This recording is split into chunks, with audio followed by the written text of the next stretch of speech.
Pada zaman dahulu, di suatu pagi dengan hembusan angin sejuk di daerah Tumapel, terlihat seorang pemuda yang sedang tergeletak tidur di teras rumah. Tak lama kemudian, seorang laki-laki tua menghampirinya.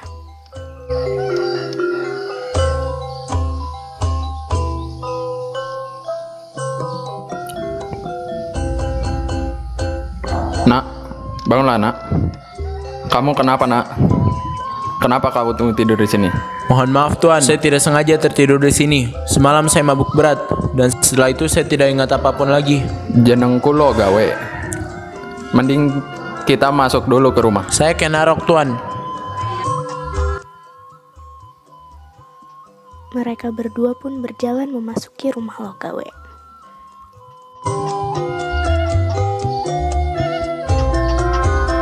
Duduklah Kenarok.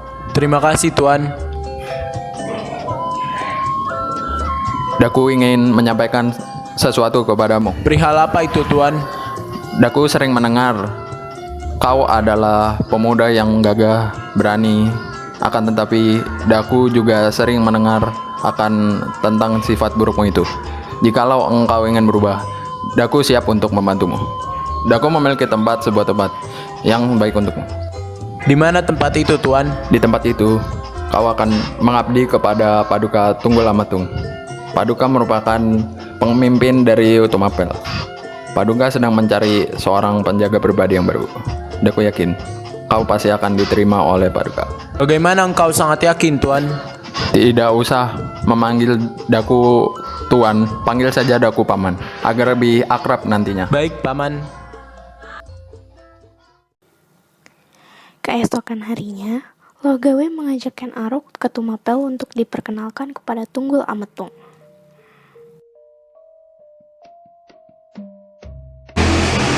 Paduka, hamba sudah menemukan pengawal pribadi yang cocok untuk Paduka. Perkenalkan, namanya Ken Arok. Suatu kehormatan Paduka, jikalau hamba diizinkan Paduka untuk menjadi pengawal pribadi Paduka. Aku memang sedang membutuhkan pengawal pribadi, Kenarok. Logawe adalah orang kepercayaanku. Maka dari itu aku terima sebagai pengawal pribadiku. Terima kasih Paduka, saya akan berjanji bekerja sebaik mungkin Paduka. Wahai Kendedes istriku, kemarilah. Iya Kanda, tunggu sebentar. Duduklah di sampingku Adinda. Kenarok, perkenalkanlah, ini istriku, Kendedes. Adinda, dia Kenarok, pengawal pribadiku. Beberapa hari kemudian, sekelompok dayang tidak sengaja melihat Ken Arok sedang mengamati Kendedes dari kejauhan. Hei, sedang apa kau di sini? Bukannya beres-beres? Lihat deh, ada pria tampan di situ. Manis sekali senyumnya. Kau tahu tidak? Dia siapa namanya? Kau tidak tahu dia siapa? Memang dia siapa? Kau tahu? Jelaslah aku tahu. Apa sih yang kau tidak tahu? Cepat katakan kepadaku, dia siapa? Dia itu pengawal pribadi Paduka Tunggul Amatung yang baru. Sungguh? Berarti aku akan melihat dia setiap hari. Senangnya, tahu saja kalau kau ganjen di depannya. Hei! Kalian sedang membicarakan apa sih? Sepertinya asik sekali. Oh, ya ampun. Kalian belum selesai untuk membersihkan. Bagaimana ini? Sebentar lagi yang mulia Tunggul Ametung dan Kendedes akan bangun dari tempat tidurnya. Ish, kau ini ganggu saja. Tenanglah, sebentar lagi juga selesai. Tenang bagaimana? 15 menit lagi yang mulia Tunggul Ametung dan Kendedes akan bangun dari tempat tidurnya. Ayo cepat kita bersihkan. Iya, berisik.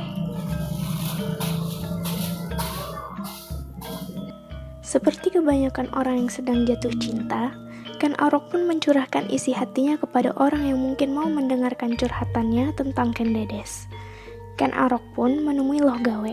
Aku ingin bercerita kepadamu tentang sesuatu, Paman. Duduklah dulu Ken. Terima kasih, Paman. Jadi tentang apa? Beberapa hari ini aku sering memikirkan seorang wanita, Paman, yang wajahnya cantik membuat aku tidak bisa tidur, Paman. Sepertinya aku jatuh cinta dengannya, Paman. Memangnya siapa perempuan itu Ken Arok? Dia, Kendedes. Kendedes, kau bercanda Ken Arok? Tidak, kau tidak boleh jatuh cinta dengannya. Lupakanlah dia. Memangnya kenapa, Paman? Tapi Ken Arok, Sudah, Paman, aku pamit. Tak butuh waktu lama, Ken Arok beradaptasi dengan lingkungan barunya. Ia tak hanya menjadi pengawal pribadi Tunggul Ametung, tetapi juga menjadi salah satu orang kepercayaan Tunggul Ametung. Aku ini gagah, tampan, dan mempesona. Seharusnya aku yang duduk bersama Ken Dedes di kerajaan Tumapel, bukan lelaki lemah itu. Mengantar surat ke kota saja ia tidak mampu, selalu menyuruhku. Sebaiknya aku yang menjadi dia. Ya, benar.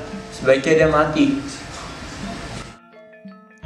Beberapa hari kemudian, ia menemui Empu Gandring, seorang pengrajin keris terkenal di Tumapel.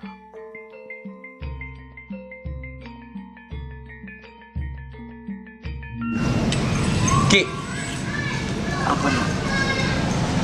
tolong buatkan aku keris yang paling sakti yang pernah kau buat. Akan kubayar berapapun harganya.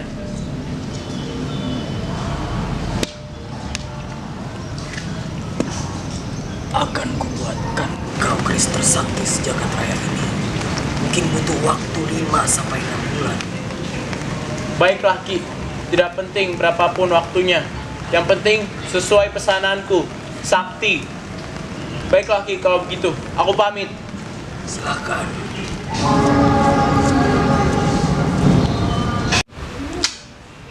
Aku harus menunggu 3 bulan lagi untuk membentuk Tunggul Ametung. Oh, tidak. Aku sudah tidak sabar untuk melihat dan membelaikan Dede setiap hari. Sebaiknya aku ke rumah Empu Gandring sekarang juga. Ken Arok pun bergegas pergi menemui Empu Gandring. Ki, bagaimana keris pesananku Ki?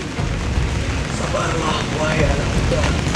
Sudah bilang aku membutuhkan waktu 6 bulan untuk membuat keris ini. Jadi kau bisa datang 3 bulan lagi. Tidak Ki, itu terlalu lama. Aku sudah tidak sabar untuk memiliki keris itu.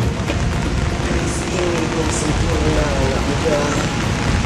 Tidak, aku tidak peduli. Sempurna atau tidak, aku ingin keris itu sekarang. Aku sudah tidak sabar untuk membunuh Tunggul Ametung. Apa? Kau ingin membunuh dengan keris ini? Apa urusanmu Ki? Baiklah Ki, kalau kau tidak ingin memberi, akan kuambil secara paksa. Tidak! Ken Arok dan Empu Gandring berkelahi. Lalu keris itu direbut oleh Ken Arok serta ditusuknya ke perut Empu Gandring. Di ujung ajalnya, Empu Gandring sempat menyumpahkan kutukan kepada keris yang dipegang oleh Ken Arok. Aku bersumpah, keris itu akan membunuh 7 turunanmu, Ken Arok.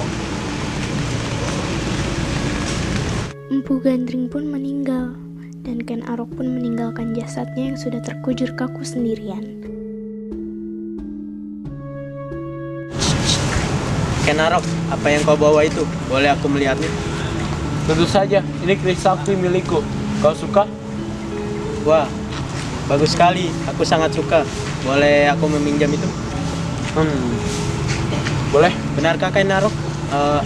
Boleh tidak aku mengaku-ngaku pada teman bahwa itu kerisku? Tentu saja boleh. Wah, baik sekali Ken Arok. Terima kasih. Aku pinjam ya. Sama-sama. Kebo Ijo pun memamerkan keris itu kepada teman-temannya. Lalu, 2 orang gadis berjalan menuju rumah Empu Gandring yang bertujuan akan memesan keris itu.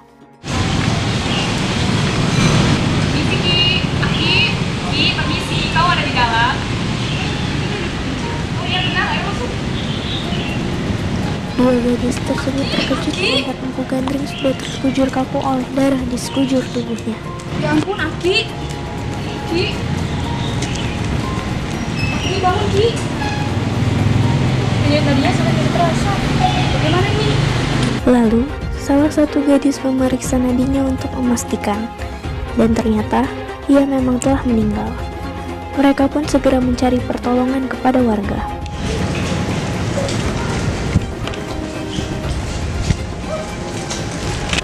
Pak, tolong kami Pak. Ada apa, Nona? Mari ikut saya.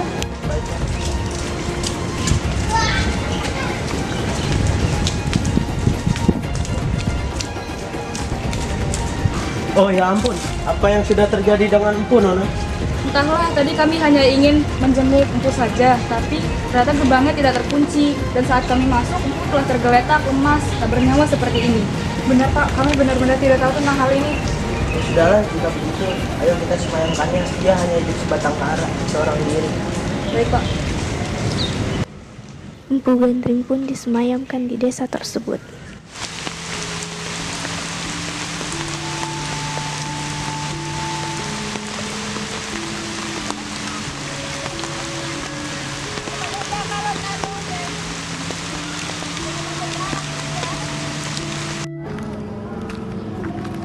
Hei, lihatlah apa yang kubawa.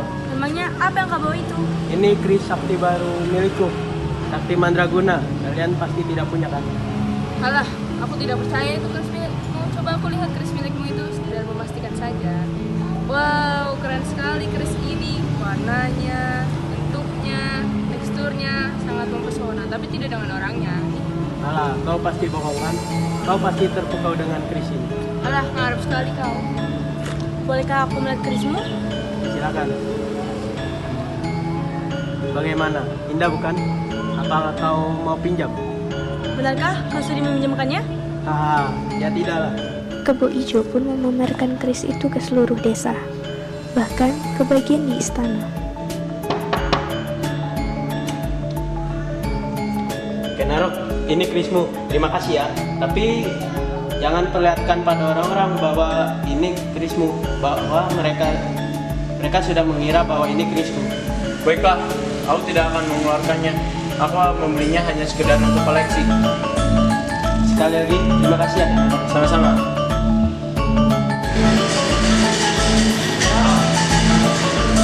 Kalian Tumapel baru saja mendapat penghargaan dari pemerintah kota. Namun saat sayangkan kau tidak mendampingi kemarin. Padahal semua itu bukan dirimu, kenapa? Tidak perlu berlebihan, Paduka. Aku sangat senang apabila bisa membantumu, Paduka. Paduka, ada serangan besar di belakangmu. Oh iya? Tunggu anak itu membalikkan badannya dan Ken Arok pun mengeluarkan kerisnya. Pada saat Ken Arok berkata, Sudah, Paduka.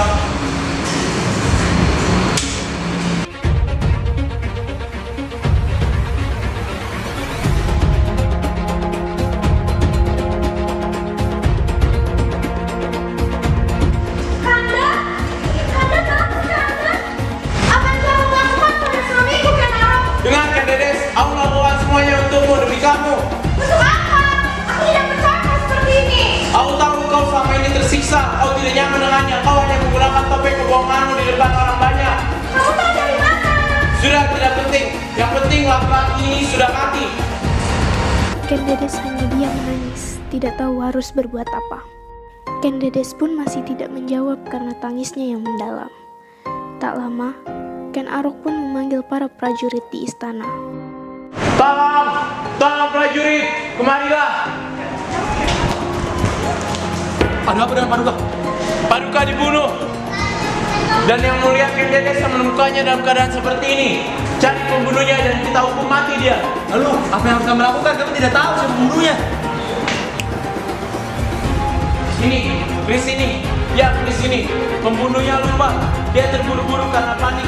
Karena setelah membunuh Paduka Raja, cari siapa pemiliknya dan kita hukum mati dia. Di sini, aku sepertinya tidak asing. Oh, pemiliknya adalah Kebo Ijo. Kau yakin? Aku sangat yakin. Aku melihatnya membayangkannya. Baiklah kalau begitu, kita semayangkan Paduka Raja, setelah itu kita bunuh mati Kebo Ijo. Baik.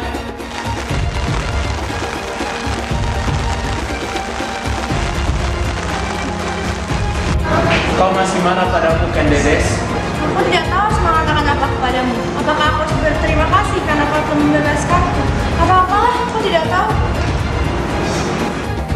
Kebo Ijo pun ditangkap dan diseret ke alun-alun. Jadi, kau yang telah membunuh Paduka? Hukum dia karena telah membunuh Paduka. Bukan aku, Ken Arok. Sunduk, bukan aku. Kau tahu ini? Semua warga di sini tahu kalau kau yang punya keris ini. Wahai warga dan semuanya, aku ingin mengatakan bahwa itu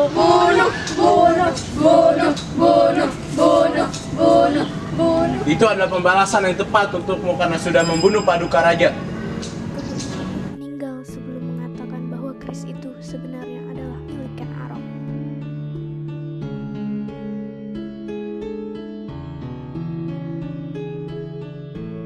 Sudah lama aku mencintaimu. Maukah kau menjadi istriku? Iya, aku mau. Aku berjanji seumur hidupku akan mencintaimu Hidup dan mati, suka dan duka, apapun itu, aku akan mencintaimu selamanya. Iya, aku bersedia. Ken Arok dan Ken Dedes pun akhirnya menikah. Ken Arok pun naik tahta menggantikan Tunggul Ametung. Beberapa tahun kemudian, Tumapel yang dipimpin oleh Ken Arok mengalami banyak kemajuan. Beberapa orang kaum Brahmana merasa perlu bekerja sama dengan Ken Arok untuk meruntuhkan kerajaan Kediri.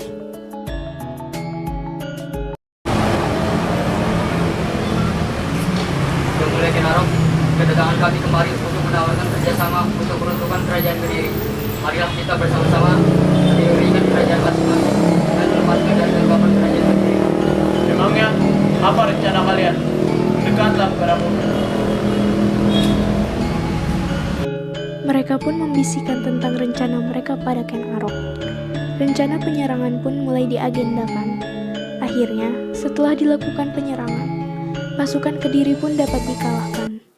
Tumapel pun melepaskan diri dari kerajaan Kediri dan berkembang menjadi kerajaan yang dikenal dengan nama Singosari. Anak dari Ken Dedes dan Tunggul Ametung pun mulai beranjak dewasa. Ia bernama Anusapati. Anusapati merasa Ken Arok pilih kasih. Ken Arok lebih menyayangi adiknya, Tohjaya. Bunda, mengapa ayah Anda lebih menyayangi Tohjaya daripada aku? Apakah benar kata orang-orang bahwa aku ini bukan anak kandung ayah Anda? Benar, Nak. Ayahmu meninggal saat kamu di dalam kandungan.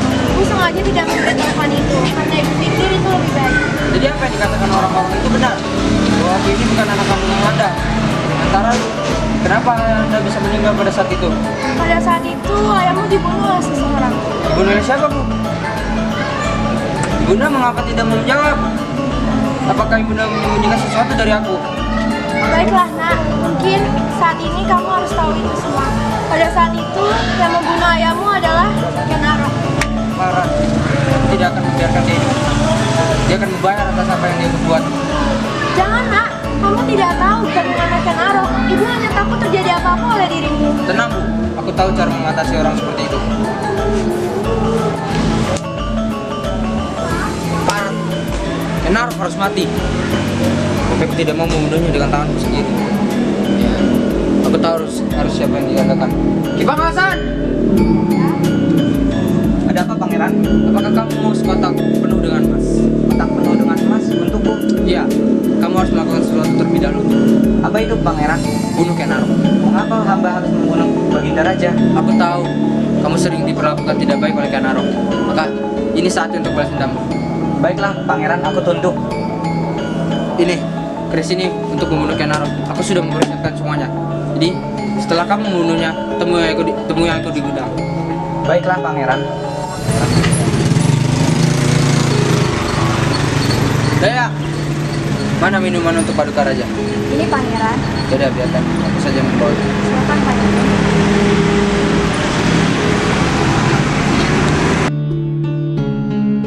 Anusapati pun mencampurkan ramuan tidur ke makanan Ken Arok.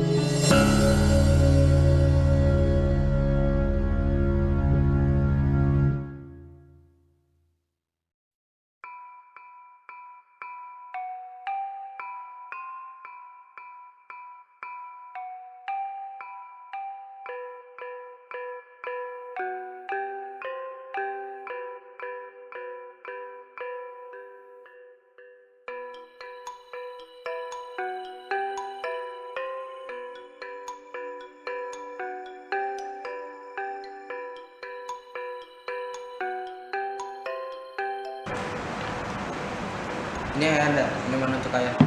Terima kasih Anusapati, tapi mengapa kau yang mengantarkannya? Tidak apa-apa ya, sekalian saja. Aku ingin menemui Ibunda.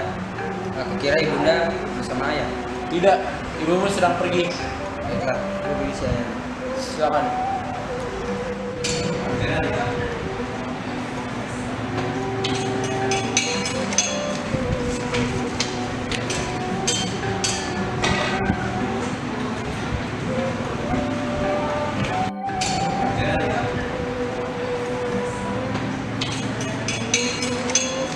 Anusapati pun naik tahta menjadi raja menggantikan Ken Arok.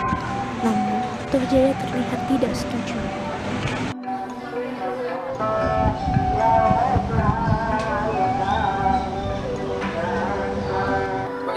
Berhasil pangeran. Bagus sekali. Ini untuk masuk dan perhiasan. Senang bekerja dengan. Ki Pangalasan pun terpesona dengan emas dan perhiasan yang ia dapatkan. Tanpa diduga, Anusapati menusuk Ki Pangalasan dari belakang. Pangeran.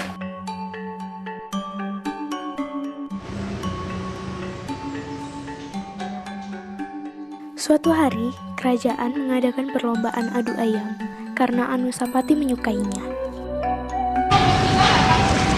Larasati, Ada apa? aku ingin berbicara denganmu. Tentang? Aku tahu kau telah dihianati oleh Anusapati, dan dia mengkhianatimu, dan dia lebih memilih wanita lain. Ya benar. Aku memang sangat mati oleh aku sangat benci padamu. Makanya itu, aku ingin mengajakmu untuk melakukannya.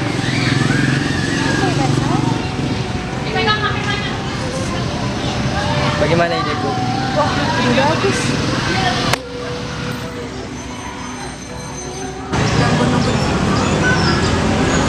Anusapati, Ya, tolong aku.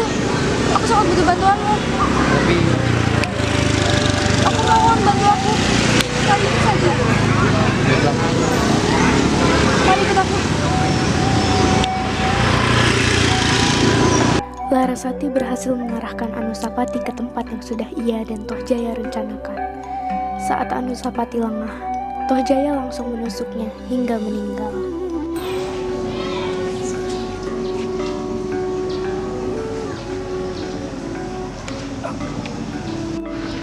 Anusapati, apa yang terjadi denganmu?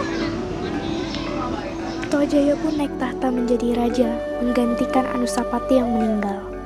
Namun itu tak berlangsung lama, sebab ia banyak mendapat protes dari warga dan elit istana. Akhirnya, kursi kepemimpinan pun diduduki oleh Ranggawuni. wahai rakyatku, aku sudah tua. Aku akan mempercayakan Singosari ini pada putraku Kertanegara. Maka sambutlah raja baru kalian.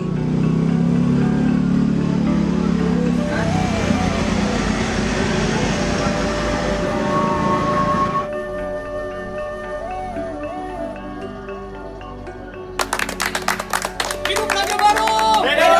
Hidup raja baru! Hidup raja baru! Pada masa pemerintahan Kertanegara, Singosari mencapai puncak kejayaannya. Mahesa dan pasukannya pun berangkat untuk melakukan ekspedisi yang diperintahkan Kertanegara. Namun ternyata Cina mengirimkan wakilnya untuk menemui Kertanegara untuk melakukan perjanjian damai.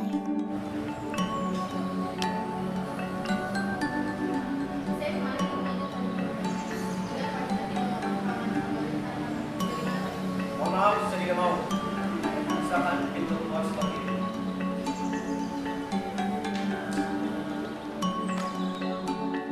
Diam-diam penguasa Kediri, Jayakatwang, yang juga merupakan besan Kertanegara, merencanakan upaya penyerangan terhadap Singosari. Adinda, Singosari sedang lemah. Banyak pasukan yang dikirim untuk melaksanakan ekspedisi ke Melayu. Ini saatnya kita untuk melakukan penyerangan. Tapi Kanda, bagaimana dengan anak kita Ardajaya? Tenang saja Adinda, anak kita masih berpihak pada kita. Salam hormat Paduka Raja. Hamba mendapat kabar bahwa Raja Jayakatwang akan menyerang Kerajaan Singosari besok lusa. Kau boleh pergi berarti kembali saya tidak berubah. Baik, Paduka Raja. Jaya!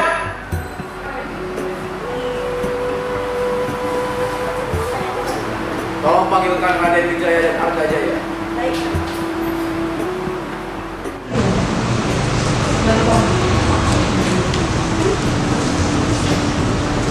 Hormat kami, Paduka. Ada apa yang Anda memanggil kita berdua ke sini? Jadi, esok lusa Kediri akan menyerang Singosari. Maka dari itu, saya utuskan kalian berdua untuk memimpin perang ini. Baik, ayah Anda. Mengapa kamu diam saja, Ardajaya? Oh, aku tahu apa yang dalam benakmu itu.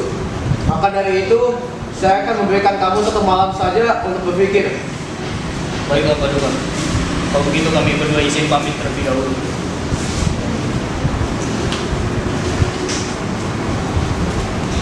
Bagaimana nih Kanda? Apakah Kanda akan berpihak pada Jaya Patwa? Dia tidak seharusnya mengibarkan bendera perang. Kita ini adalah keluarga Kanda. Berisik kau Saraswati. Saat ini aku sedang pusing. Tinggalkan aku sendiri. Baiklah. Pangeran Argajaya, ini ada surat untuk pangeran.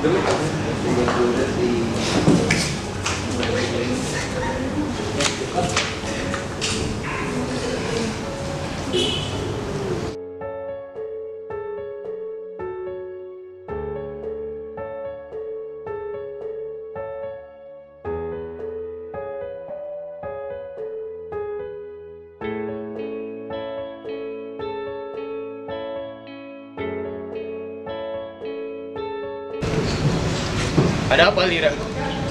Mas, kamu harus ikut denganku berpergian. Kenapa aku harus lebih memilih Kediri daripada Singosari? Karena kamu itu tidak dianggap di sana. Negara lebih memilih Raden Wijaya untuk mengadakan, bukan kamu. Dan dia akan lebih membanggakan Raden Wijaya. Jadi kau harus ikut denganku berpergian. Kau benar adikku. Tapi bagaimana dengan istriku? Tenang Mas, aku rasa semua itu bisa diambil. Hormat saya, Paduka Raja. Hamba melihat Raja Ardajaya berada di Kendaraan Kediri. Mereka sudah bergabung dengan pasukan Kediri. Sudah kuduga. Baiklah, Winarti, kamu boleh pergi. Baik, Paduka Raja. Apa? Kanda Ardajaya telah memilih ayahnya. Kau sungguh tega Kanda. Kau telah meninggalkanku. Sudahlah anakku, kau harus merelakannya. Tapi ibu. Keesokan harinya, perang pun tak dapat dihindari. Karena kekurangan anggota, akhirnya Singosari pun kalah. Kertanegara meninggal dalam tragedi ini. Maka runtuhlah kerajaan Singosari.